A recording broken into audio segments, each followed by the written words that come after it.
బాధ్యత ప్రతి ఒక్క పౌరుడిపై ఉందన్నారు చెన్నూరు ఎమ్మెల్యే గడ్డం వివేక్ వెంకటస్వామి.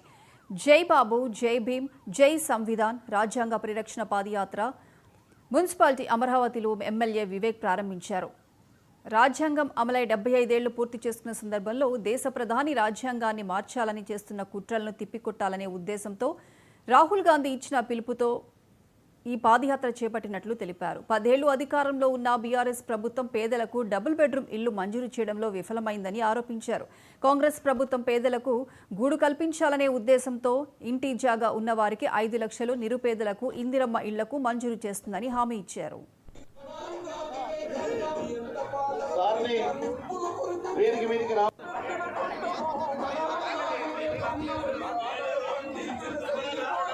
ఇప్పుడు మహిళలకు ఇంతకుముందు టీఆర్ఎస్ ప్రభుత్వం ఉన్నప్పుడు మనకు డ్వాక్రా లోన్లు రాలేదు.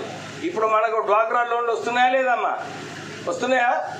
ఏమన్నా నువ్వు వస్తున్నాయి అంటున్నావా లేదు అంటున్నావా? వస్తున్నాయి. అంటే మన ఖాతాలో మనకు రాష్ట్ర ప్రభుత్వం ఏదైతే మాట ఇచ్చిందో మనందరికీ డ్వాక్రా లోన్లు కూడా మనకు వస్తున్నాయి. అంటే మంచి కార్యక్రమం చేస్తుందా లేదా రాష్ట్ర ప్రభుత్వం? ఇప్పుడు కూడా ఏమన్నారు, రాష్ట్ర ప్రభుత్వము అన్ని చోట్ల ఎక్కడ కొత్త ప్రొక్యూర్మెంట్ సెంటర్స్ రావాలో దీంట్లో కూడా 50% వరకు మహిళలకే ఇవ్వాలని చెప్పి రాష్ట్ర ప్రభుత్వం నిర్ణయం తీసుకుంది.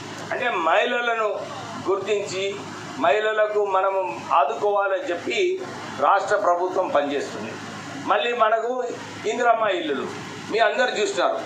10 సంవత్సరాలు టీఆర్ఎస్ ప్రభుత్వం ఉన్నప్పుడు డబుల్ బెడ్రూమ్ ఇల్లు అన్నాడా లేదమ్మా?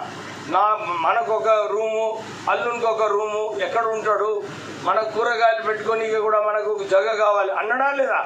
ఎవరికైనా ఈ ఊర్లో ఒక డబుల్ బెడ్రూమ్ ఇల్లు వచ్చిందా?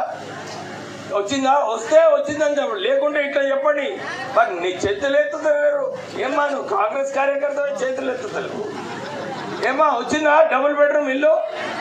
కానీ ఈ రాష్ట్ర ప్రభుత్వం వచ్చిన తర్వాత నేను మొన్న కొక్కూరులో కూడా పోయి అక్కడ 320 మంది అప్లై చేసుకుంటామా.